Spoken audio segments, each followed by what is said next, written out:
This year I brought less than I brought last year, but it's just because we're on new stuff and I have not so much stock of the old stuff. So this year I bring 9 pairs of race wheels and 3 spare bikes. So I have enough for everyone to race, and then I have 3 spares in the car with me as well. In the US, then I have a lot. When I come to a race, I bring minimum 30 sets of wheels, and depending on the race, if it's a TT, they have more bikes. Yeah. So I have always 8 riders. That's 24 bikes minimum with 30 sets of wheels in a US race. So here it's almost nothing compared to what I'm used to. But I also normally have more than one mechanic. I'm here by myself, so it doubles the workload, you know?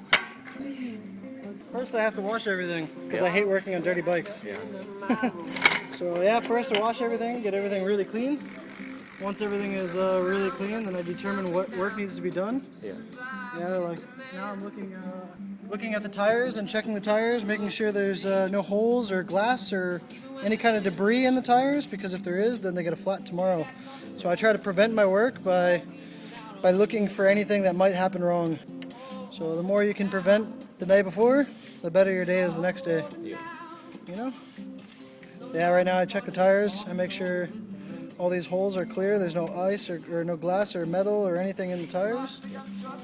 Once that's good, then I start checking the gears, making sure everything is shifting perfectly. And with Shimano, it's really easy. Shimano is really good.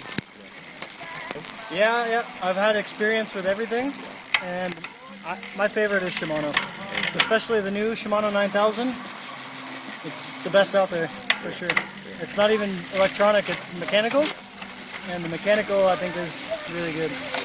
I had no problems. I said everything yesterday, and today everything's the same. For us, it's really good. We're really happy. And after that's done, pretty much done. Again, I'll check the front tire, and then check the headset, make sure the headset's still tight. And then I move on to the next bike.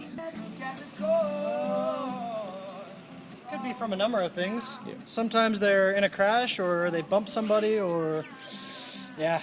There's lots of reasons. I could go through all a million of them, but every day you have to figure out something different, you know? Some days, no problems, like today for us, no problems, no punctures, nothing. So it makes my day a lot easier. But some days, yeah, you can crash, or you can pick up a piece of debris and get it caught in your gearing, or yeah, there's so many different scenarios that can happen. But like I said, with Shimano, it's really good. It holds up good.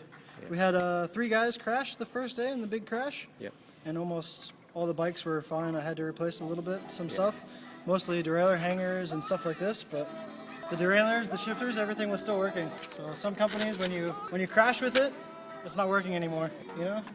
Normally they don't do it. At this race they asked, if you could put timing chips on the spare bikes, but I don't do it. Some teams did it, but I didn't. Biggest challenge was after the first stage, or the second stage, stage 2, when we had a big crash. Now when there's a big crash, it makes my work harder because I have to look at everything, the frame and all the material to make sure everything is still in one piece. Because if sometimes they crash, it's carbon fiber, carbon brakes sometimes. So you have to be very careful to make sure you look for any cracks or anything that you might see in the frames. And that's that can take a lot of time.